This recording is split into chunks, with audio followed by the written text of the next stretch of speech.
The P. Diddy thing sounds like just complete unchecked depravity. Like, I don't even think he was gay. He was just guys.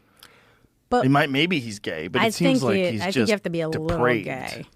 Because then he would just be for fucking sure. women. At least for like 10 minutes. he's at least bi. Well, I mean, it might just be whatever drugs are taken. Like, I don't understand it. When that whole, like, I think I had peripherally heard that P. Diddy had big parties, but I never heard of freak-offs or any, I never heard of that stuff until pretty recently, like post-pandemic. I think. Jamie, when did you first hear about, like, P. Diddy parties? My mic's off. I mean, I would think that I've heard about him having big Your parties. mic has to be off because of Carl's breathing. Breathing pretty heavy still right now. I'm trying to keep it down. Oh my God, he's so cute. He's adorable. Carl and Marshall, they go at it every First time he I comes heard, here. I don't know. I've heard of.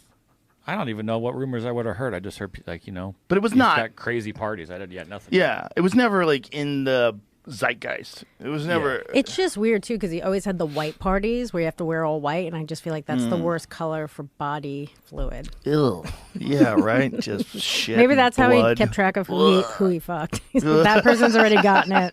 That person's already covered in disgusting stuff. That's how he kept track of it. There's so many horrific accusations though involving young singers, like children. Yeah, it's disgusting. It's insane. He makes R. Kelly look like a decent guy. Yeah. It's so crazy. It is crazy. And meanwhile, the guy was like hanging out with Oprah, hanging out with Obama. Jay-Z, Everybody. I'm sure the Clintons were there at some point. Maybe Bill. Bill is so nice. I went one time.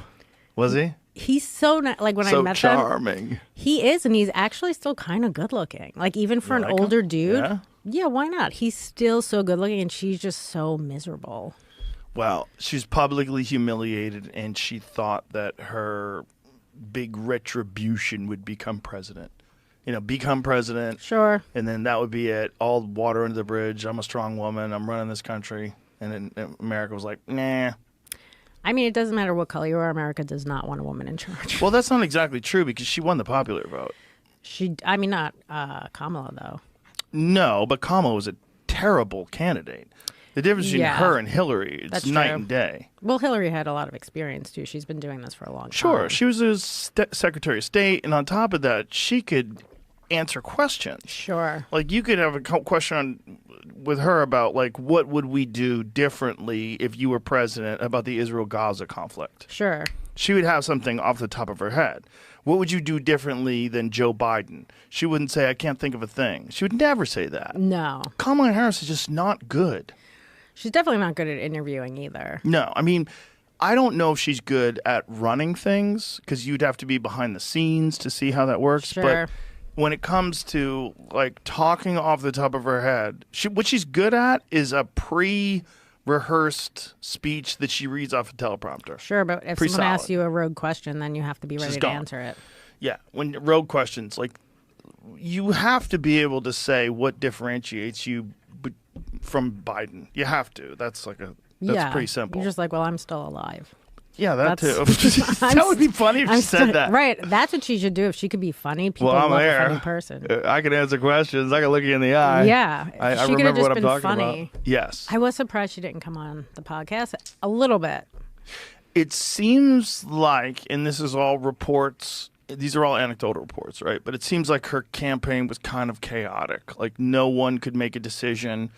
They had, I don't know how many conversations with my folks. Right. But multiple conversations, giving different dates, different times, different this, different that. And we knew that she was going to be in Texas. So I said, open invitation. Right. You said you can come whenever you want. Anytime. You pick a time, I will be here. Rappers are the last people in this country that can kind of get away with almost anything. Well, rappers are honest. A lot of them, even though they might lie about how much money they have and stuff, they do. There's a certain honesty to that genre of music. Clearly, you can go too far, like P. Diddy. You can go too far. But he wasn't super honest. He seemed to be concealing a bit. He seemed to be. Yeah. Do you think he was working for somebody? or working with somebody, or do you think it was all his own personal? If the CIA was like, we don't really know anything about like this world of like, that's not what we do. We're like a bunch of Harvard guys, and we have these fucking weirdos that we know about how to get in with like our people, but we need someone who was like a black guy to do it. It could have been P. Diddy. But didn't all the accusations come out after he was involved in a lawsuit with Ciroc? Like he was trying. That's what people said, yeah. Yeah, that's where it gets interesting, right? Yeah, I mean, it's going to be very careful when you start fucking around with people's billions. Big, powerful billionaires are probably they're their own governments. Yeah. So I mean, when you run afoul of them, I think there's many ways at which they can get you. Also, they feel like they pay so much money for taxes. I think that's a lot of these intelligence agencies are working for those people. They're not, I think, on their own. There's big money to be made, and there's a lot the people that own these companies and have been rich for a very long time and who aren't, on reality TV, and you don't really know who they are, but some of them are on the Forbes list, some of them aren't. Some of them are just incredibly wealthy, and they've made their money in ways that you could barely understand. And those are people that, are the reason historically that the CIA is going into Latin America and overthrowing a government so that United Fruit can, it's true. Have a monopoly, right? It's like, so they're doing things at the behest of these ultra wealthy families that control huge industries. Sure, and they always have. I mean, that's back to Smedley Butler's War as a Racket. 1,000%. Yeah, that was 1933 he wrote that or something. And that's the way the whole thing seems to be organized. Yeah, and always has been. We're just learning it now. That's all the difference. But it is falling apart now because some of their kids are doing stand-up comedy. No, like literally. I mean, there are people, they're young in New York, and they're just like, their parents are some of the wealthiest people in the world, and these kids are like doing stand-up, which is terrible sign for the empire. That's not a great sign for the empire, is that like a guy that would have taken over his dad's business is like doing dick jokes. Well, he probably has a trust fund, so he probably has a safety blanket and sees we're having fun. It's like, I want to have fun. I want to be like my dad. Yeah. Have a fucking heart attack when I'm 49. That's right. But we need them doing that. Some of them. Having heart attacks? Yes. Everyone can't be a clown like we did. Right. There is something deeply unhealthy about the Illuminati doing stand-up. I don't love that idea. Unless they're using ChatGPT, how good could their material be? It's not ideal. Every single new thing, I'm like, so nothing I've ever heard was right. Right. I'm like, okay. Right. Sounds great. I love watching at every level it's collapsing. And you don't have to do anything except be a disgruntled enough employee to be like, I'm saying it. I don't care. So now the P. Diddy thing, which like for 2 years, I would tell people is hilarious. I mean, it's horrific, but it's also hilarious that it was like the big secret that P. Diddy would make a bunch of these guys do weird shit. Oh, do you think the government does it? Well, P. Diddy does it. Homes in L.A. and Miami raided by federal agents. Dude, the conspiracies of P. Diddy are these things are like reflections all the way up. So the P. Diddy thing, the disgruntled employees have been coming out years ago on the whole mafia has a podcast now. By the way, you might have seen the P. Diddy quote is Jaguar Wright said this, an ex-employee of him. He goes, "If you can get a man to suck your dick, you can do anything." As in a man that just does not want to do that. Yeah, that's it's like a affirmation. It's like a real power affirmation for someone.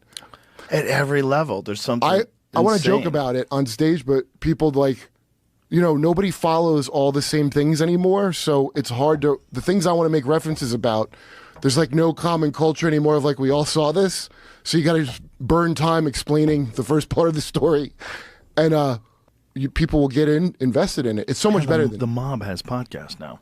And they have rivalries. And there's like people that are like, oh, well, I heard he's a snitch.